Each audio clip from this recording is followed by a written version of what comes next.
We're less than 2 days out from the release of Halo Infinite Season 2, and honestly, the announcements are very underwhelming.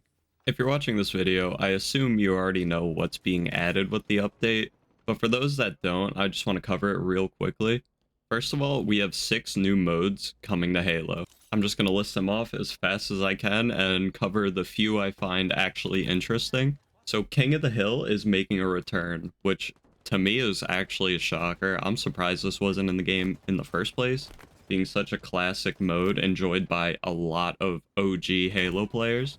There's also a game mode called Land Grab coming, which just from reading it seems like it plays like a 3-point hardpoint, almost like Call of Duty. Hopefully this mode can find success because I do think Halo Ranked could improve with more tactical game modes that require objectives more than just outfragging the other team. To me, it would add another layer to the game that really needs to be there, such as learning rotations and things like that.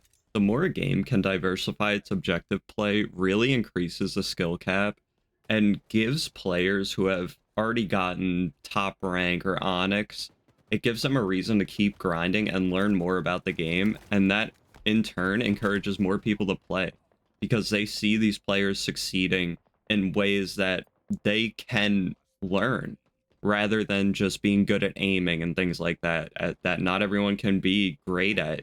Not everyone can put 10,000 hours into a game and become the greatest aimer of all time. I have a lot more to say about this new mode, but I don't really want to get too set in my opinions before I play it for myself. So once this releases, expect quite a few updates on this game mode specifically for competitive play.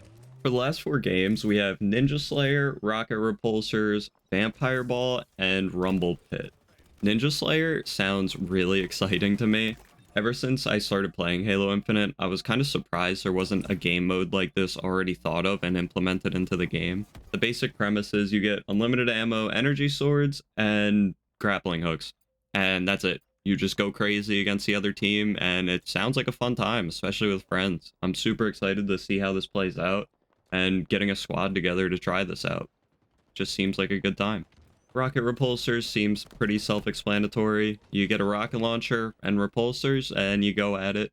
Seems like another good time with friends. Vampire Ball is just a play on Oddball. So instead of a 2 melee kill with the Oddball, it is now 1 shot, and you get some health back when you kill an enemy holding the Oddball.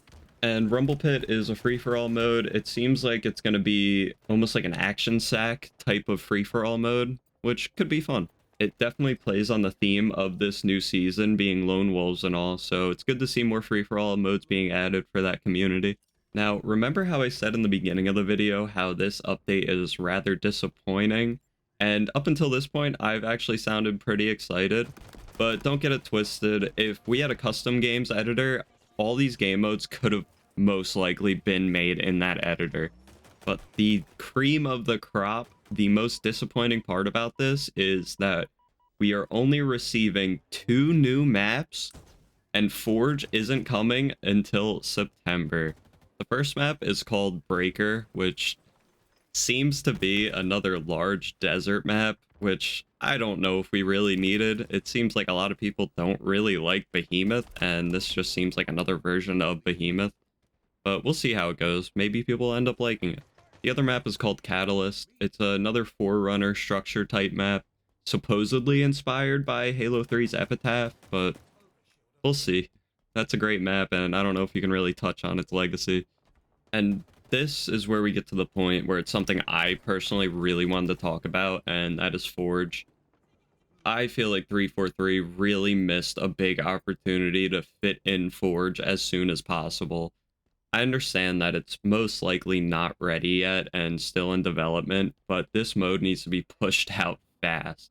I don't want to explicitly say I told you so, but a couple months ago I did make a video talking about Halo Infinite and how it's probably not going to last long based on the content that there was at the time. And I think that has been proven true at this point. 343 really lost a big chunk of Halo's core audience, and by not including an original game mode like Forge and allowing the community to express themselves and create content for you, it really makes it hard for people to want to continue playing the game when your promise forge and all these great things, co-op campaign, and they are not delivering on these promises. When you look at games like CS:GO and say even Skyrim, these games have lived well beyond their expectancy, and I think that's purely because of community and the content they can make as a group, as opposed to the developers just pushing out content and updates that no one really asked for.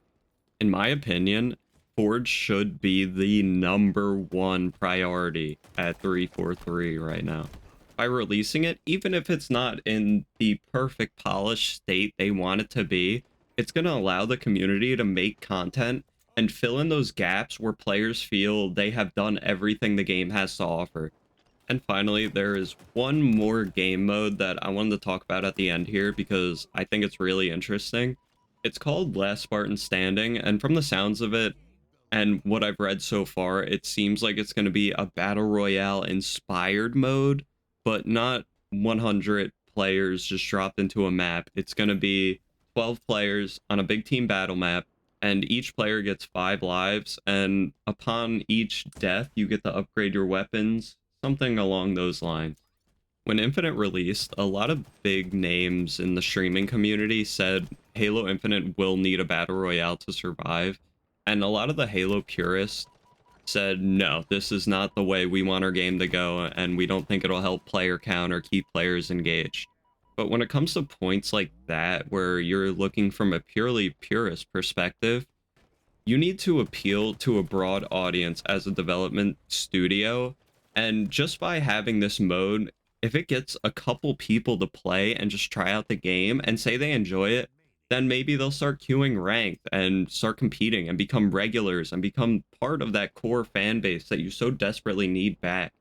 I do think 343 is going in the right direction with this update, but we need Forge. We need a way to express ourselves as a community and show you what we want. And even as developers at 343, you can look at what maps these players have made and the game modes they've made, and you can see what they would want in an official matchmaking environment. It can only make the game better, even if it is in an unfinished, wonky state. But that's all I really got for now. I just wanted to go through this quick Season 2 update and let you know what to expect, and hopefully it can get some players back into the game. Because, as I've always said, the core gameplay of Halo Infinite is great. It's a marginal improvement on the other Halo games.